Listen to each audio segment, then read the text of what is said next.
नमस्कार विद्यार्थी मित्रांनो, सर्वांचं स्वागत आहे आपल्या MPC टाइम्स या यूट्यूब चॅनलमध्ये। तर आज आहे 4 ऑगस्ट आणि 4 ऑगस्टच्या ज्या काही चालू घडामोडीच्या महत्त्वाच्या न्यूज असतील त्या आपण MCQ फॉर्मॅटमध्ये जे आहे ते आपण कव्हर करणार आहे। तत्पूर्वी जर तुम्ही आपलं चॅनल सबस्क्राइब केलं नसेल तर चॅनल सबस्क्राइब करून घ्या, व्हिडिओला लाईक करा। तुमच्या लाईकमुळेच मोटिवेशन मिळतं आणि डेली व्हिडिओ जे आहेत ते तुमच्यासाठी आपण घेऊन येतोय आणि सबस्क्राइब करा, शेअर करायला अजिबात विसरू नका।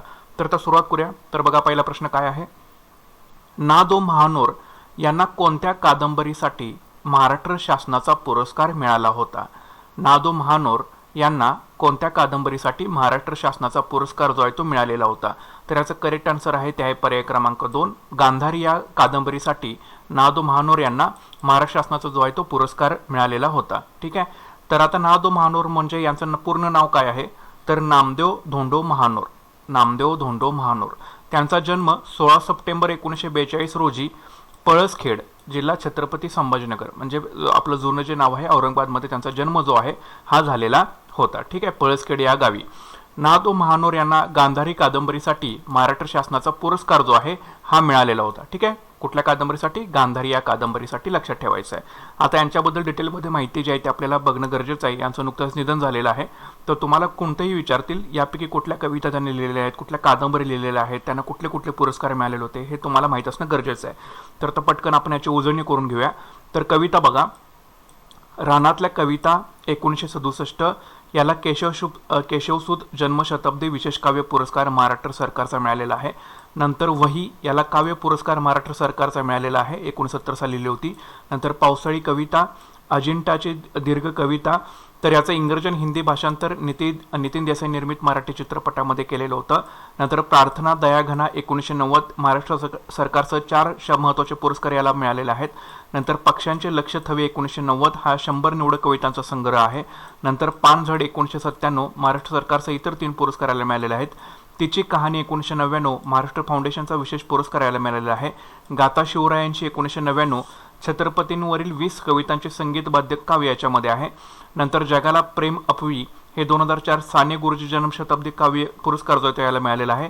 गंगा वाहू दे निर्मळ 2007, नंतर वाहटूळ 2013, पळसखेडची गाणी 1980, पुन्हा कविता 1965 हे पुन्हा कविता जे आहे ते नवी मराठी कविता संपादन प्राध्यापक चंद्रकांत पाटील यांच्यासोबत त्यांनी केलेलं आहे। नंतर पुन्हा एकदा कविता संपादन प्राध्यापक चंद्रकांत पाटील यांच्यासोबत बालकवी त्र्यंबक बापूंजी ठोंबरे यांची निवडक कविता संपादन 2014। ठीक आहे, तर अशा प्रकारच्या कविता ज्या आहेत ते त्यांनी काही लिहिलेल्या आहेत, त्याला काही पुरस्कार सुद्धा मिळालेले आहेत। परत एकदा रिकॉल करतो, रानातल्या कविता, वही, पावसाळी कविता, अजिंठा, प्रार्थना दयाघना, पक्ष्यांचे लक्ष थवे, पानझड, तिची कहाणी, गाथा शिवरायांची, जगाला प्रेम अपवी, गंगा वाहू दे निर्मळ, वाहटूळ, पळसखेडची गाणी, पुन्हा कविता, पुन्हा एकदा कविता संपादन, बालकवी त्र्यंबक बापूजी ठोंबरे यांची निवडक कविता संपादन। ठीक आहे। आता कथा, कादंबरी आणि ललितमध्ये बघा, तर गांधारी कादंबरी 1972 साली लिहिली होती। याला महाराष्ट्र सरकारचा पुरस्कार मिळाला आहे, नॅशनल बुक ट्रस्ट ऑफ इंडियाचा पुरस्कार मिळाला आहे आणि एकूण 14 भारतीय भाषांमध्ये या कादंबरीचं भाषांतर जे आहे ते झालेलं आहे। नंतर गावातल्या गोष्टी कथा आहे, 1982 साली लिहिलेली, याचं हिंदीमध्ये भाषांतर अवेलेबल आहे। यशवंतराव चव्हाण आणि मी 1990, पु ल देशपांडे आणि मी 2000, शरद पवार आणि मी 2005, ऐशी कळवळ्याची जाती 1994, त्या आठवणींचा झोका 2003, गपसप लोककथा संग्रह 1972 साली, याचं हिंदीमध्ये भाषांतर आहे। रानगंधांचे गारुड हा पत्रव्यवहार आहे 2008 साली लिहिलेला। गाव गारुड नाटक आहे 2012 साली लिहिलेलं। कवितेतून गाण्याकडे 2017 आणि रानगंध 2022। तर या कथा, कादंबरी आणि ललित आहेत। बघा, परत एकदा रिकॉल करतो, गांधारी, गावातल्या गोष्टी, यशवंतराव चव्हाण आणि मी, पु ल देशपांडे आणि मी, शरद पवार आणि मी, ऐशी कळवळ्याची जाती, त्या आठवणींचा झोका, गपसप लोककथा संग्रह, रानगंधांचे गारुड, गाव गारुड, कवितेतून गाण्याकडे आणि रानगंध। पुढे बघा, शेती, पाणी आणि पर्यावरणावर त्यांचं कुठलं लेखन अवेलेबल आहे? तर शेतकरी दिंडी, शेतीसाठी पाणी, सीताफळ बागेची गोष्ट, दिवे लागण, शेती, आत्मनाश आणि नवसंजीवन, या शेताने लळा लाविला आणि विधिमंडळातून, हे शेती, पाणी आणि पर्यावरणाशी रिलेटेड त्यांचं लेखन आहे। शेतकरी दिंडी, शेतीसाठी पाणी, सीताफळ बागेची गोष्ट, दिवे लागण, शेती, आत्मनाश व नवसंजीवन, या शेताने लळा लावला विधिमंडळातून। आता मराठी चित्रपटांकरिता त्यांनी काही गीतरचना सुद्धा केलेल्या आहेत। तर बघा, पहिला चित्रपट आहे जैत रे जैत, याच्यामध्ये 16 गीतरचना त्यांनी केलेल्या होत्या 1978 साली। दुसरा आहे सर्जा, एक होता विदूषक, 13 गीतरचना केलेल्या त्याच्यामधल्या।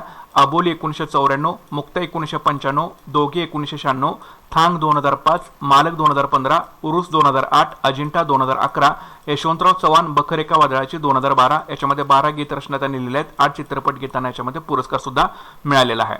तर मराठी चित्रपटासाठी त्यांनी गीतरचना केलेल्या आहेत. पुन्हा एकदा रिकॉल करतो.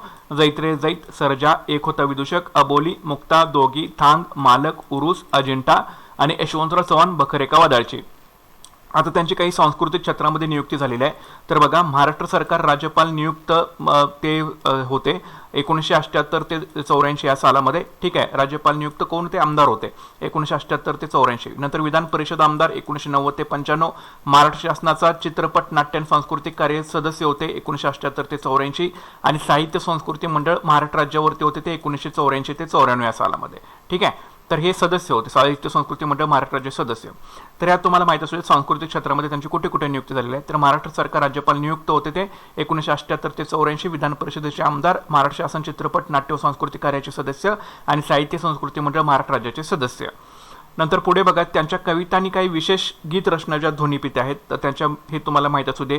तर रानातल्या कविता काव्य वाचन 1975, माझ्या आजोळची गाणी 1980, दूरच्या रानात 2000, लिंबोनीचं लिंबू 2008, शेवंतीचं बन 2001, गाथा शिवरायांची 2004, दिल्ली सदस्य, गुजरात, मध्य प्रदेश, राजस्थान आणि महाराष्ट्र, विश्वकोश मंडळ सदस्य महाराष्ट्र राज्य, साहित्य अकादमी दिल्ली सदस्य होते ते, सरदार सरोवर नर्मदा, पालखीचे अभंग महाराष्ट्र कवी गौरव, जळली तुझी प्रीत, रयतेच्या राजा शिवछत्रपती महाराज, गंध मातीचा म्युझिकल स्पीडी, जरा आसमान झोकले. ठीक आहे, तर आता हे जे आहेत ते सदस्य होते ते आपण पाठीमागचं बघितलेलं आहे.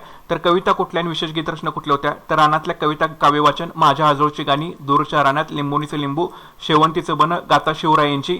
नंतर सरदार सरोवर, पालखीचे अभंग महाराष्ट्र कवी गौरव, जळली तुझी प्रीत, रयतेचा राजा छत्रपती शिवाजी महाराज, गंध मातीचा म्युझिकल सीडी, जरा आसमान झुकले. या कविता आणि विशेष काही गीतरचना त्यांच्या दोन्ही पित्या आहेत. नंतर नादो महानोर यांना रानकवी म्हणून संबोधलं जातं. ठीक आहे, रानकवी म्हणून त्यांना कुठले पुरस्कार मिळाले होते. तर राज्य शासनाचा कृषीभूषण पुरस्कार त्यांना मिळालेला आहे. पाणलोट पर्यावरण क्षेत्रातील कार्याबद्दल त्यांना वनश्री पुरस्कार मिळालेला आहे. शेती क्षेत्रातील बहुमोल कामगिरीबद्दल त्यांना कृषीरत्न पुरस्कार मिळालेला आहे. कुसुमाग्रज प्रतिष्ठानचा जनस्थान पुरस्कार त्यांना मिळालेला आहे. महाराष्ट्र शासनाचा वेदा करंदीकर जीवन गौरव पुरस्कार त्यांना मिळालेला आहे. त्यांच्या पत्नींचं नाव होतं सुलोचना, यांच्यासहित त्यांना यशवंत वेणू पुरस्कार मिळालेला आहे. आणि अनंत भालेराव स्मृती पुरस्कार जो आहे तो त्यांना मिळालेला आहे. तर त्यांची लेखन संपदा याच्यावरती तुम्हाला प्रश्न मॅक्झिमम विचारला जाईल. त्याच्यामुळे हे आपण सगळं एका ठिकाणी जे आहे ते तुम्हाला पॉइंट आउट करून दिलेलं आहे. तर सगळे याचे स्क्रीनशॉट करून घ्या किंवा एकदा लिहून काढा. एकदा लिहून काढल्या तुमच्या स्मरणामध्ये राहील. पुढचा प्रश्न बघा, राज्यसभेने कोणत्या सालचे सागरी क्षेत्र खनिज विकास आणि नियमन दुरुस्ती विधेयक मंजूर केले. राज्यसभेने कोणत्या सालचे सागरी क्षेत्र खनिज विकास आणि नियमन दुरुस्ती विधेयक जे आहे ते मंजूर केलेलं आहे. याचं करेक्ट आन्सर आहे ते आहे पर्याय क्रमांक 3 2023 सालचं. ओके, तर राज्यसभेने 2023 सालचे सागरी क्षेत्र खनिज विकास नियमन दुरुस्ती विधेयक मंजूर केलं. या विधेयकानुसार सागरी क्षेत्रात खनिज उत्पादनासाठी निश्चित 50 वर्षांच्या कालखंडासाठी परवाना देण्याची तरतूद जी आहे ती करण्यात आलेली आहे.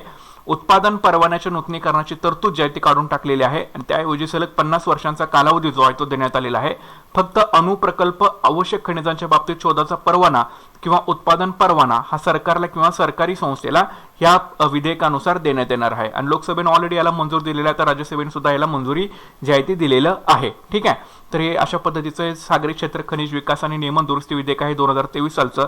तर या विधेयकानुसार सागरी क्षेत्रात खनिज उत्पादनासाठी निश्चित 50 वर्षाच्या कालखंडासाठी परवाना देण्याची तरतूद जी आहे ती करण्यात आलेली आहे. आणि उत्पादन परवान्याची नूतनीकरणाची तरतूद जी आहे ती काढून टाकलेली आहे. फक्त अणुप्रकल्प, आवश्यक खनिजाच्या बाबतीत शोधाचा परवाना किंवा उत्पादन परवाना सरकारला किंवा सरकारी संस्थेला याच्यामध्ये देण्यात येणार आहे. ठीक आहे, लक्षात ठेवा.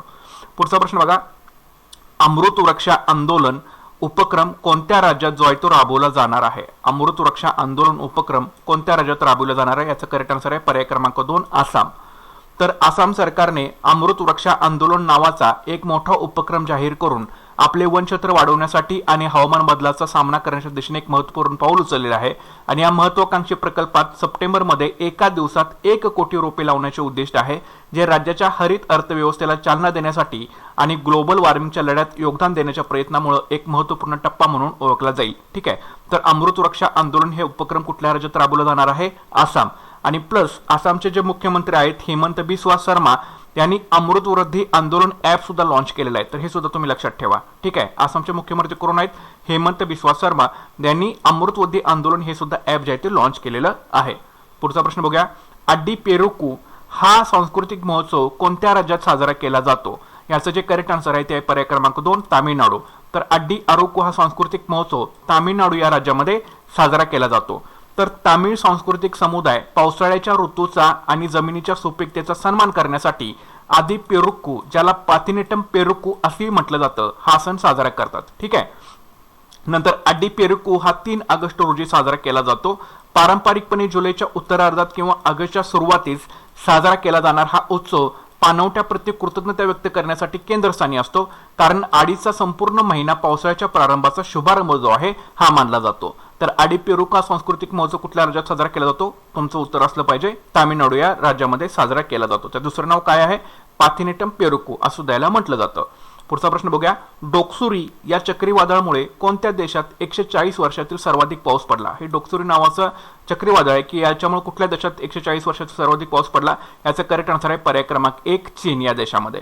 तर बघा, चीनची राजधानी बीजिंगने ऐतिहासिक महापूर अनुभवला आणि 5 दिवसांच्या कालावधीत तब्बल 744.8 मिलीमीटर पावसाची नोंद केली. हा मुसळधार पाऊस होता जो की 140 वर्षातील सर्वाधिक होता आणि डोक्सुरी या टायफूनच्या अवशेषामुळे तो सुरू झालेला होता. तर डोक्सुरी चक्रीवादळ याचा संबंध आहे चीन या देशाशी. ठीक आहे, लक्षात ठेवा. पुढे बघू. जीएसटी काउन्सिलच्या 91व्या परिषद ऑनलाईन गेमिंगवर किती टक्के कर लावण्याचा ठराव करण्यात आलेला आहे? याचं करेक्ट आन्सर आहे पर्याय क्रमांक 4 28%. तर वस्तू आणि सेवा कर जीएसटीच्या परिषदेच्या 91व्या बैठकीत ऑनलाईन गेमिंगवर लावलेल्या बेट्सच्या पूर्णदर्शनी मूल्यावर 28% कर लावण्याचा निर्णय घेतलेला आहे, जो की 1 ऑक्टोबर पासून लागू होणार आहे. ठीक आहे, 1 ऑक्टोबर पासून लागू होणार आहे, लक्षात ठेवा. तर जीएसटी काउन्सिलच्या 91व्या परिषदेत ऑनलाईन गेमिंगवर किती टक्के कर लावण्याचा ठराव करण्यात आलेला आहे? 28%. आता जीएसटी बद्दल थोडक्यात माहिती बघूया. जीएसटी म्हणजे काय? Goods and services tax. यालाच जीएसटी हा लॉंग फॉर्म आहे. त्यालाच वस्तू आणि सेवा कर कायदा असं म्हटलं जातं. हा एक अप्रत्यक्ष कर आहे. याची सुरुवात 1 जुलै 2017 पासून झालेली होती. याचं घोषवाक्य आहे एक देश एक कर एक बाजार. या राज्यांचा कायदा राज्य कर कायदा म्हणून याच्यामध्ये ओळखला जातो. जीएसटीचे सदस्य दूत म्हणून कोणाची नेमणूक करण्यात आलेली आहे? तर अमिताभ बच्चन यांची. जीएसटीशी संबंधित विधेयक आहे 112वे घटना दुरुस्ती विधेयक आणि हे 101वी घटना दुरुस्तीशी संबंधित आहे. जीएसटी विधेयकाला मान्यता देणारं पहिलं राज्य आहे आसाम. जीएसटी विधेयकास मान्यता देणारी पहिली 10 राज्य बघा क्रमानं: आसाम, बिहार, झारखंड, हिमाचल प्रदेश, छत्तीसगड, गुजरात, मध्य प्रदेश, दिल्ली, नागालँड आणि महाराष्ट्र. महाराष्ट्र हे 10वं राज्य ठरलेलं जीएसटी विधेयकाला मान्यता देणारं. महाराष्ट्र जीएसटी कायद्यास राज्य विधिमंडळाची मंजुरी कधी देण्यात आलेली आहे? 22 मे 2017 साली. जीएसटी स्वीकारणारा जगातील पहिला देश कुठला आहे? फ्रान्स आहे. आणि जीएसटी स्वीकारणारा भारत हा जगातील कितवा देश बनलेला आहे? तर 166वा देश बनलेला आहे. केंद्र व राज्यांचा जीएसटी असा दुहेरी कर लागू करणारा पहिला देश कुठला आहे? तर तो याचं उत्तर आहे कॅनडा. ठीक आहे. तर अशा प्रकारची जीएसटीची इन्फॉर्मेशन जे आहे बेसिक तुम्हाला माहित असणं गरजेचं आहे. पुढचा प्रश्न बघूया. फोर्ब्स मॅगझिनने जाहीर केलेल्या यादीनुसार जगातील सर्वात श्रीमंत व्यक्ती कोण ठरलेले आहेत? तर याचं जे करेक्ट आन्सर आहे ते आहे पर्याय क्रमांक 2 एलॉन मस्क. हे जगातील सर्वात श्रीमंत व्यक्ती जे आहेत ते ठरलेले आहेत फोर्ब्स मॅगझिनने जाहीर केलेल्या यादीनुसार.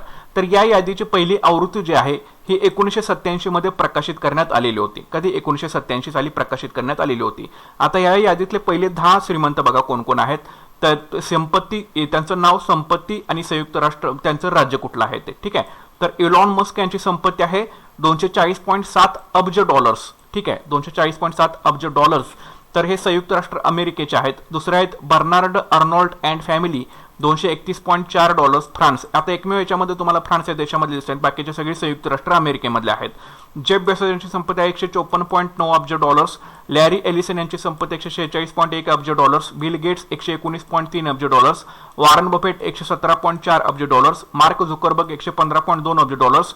लॅरी पेज 111.9 अब्ज डॉलर्स. सर्जी बिन 106.2 अब्ज डॉलर्स आणि स्टीव्ह बॉल्मर 103.4 अब्ज डॉलर्स. ठीक आहे.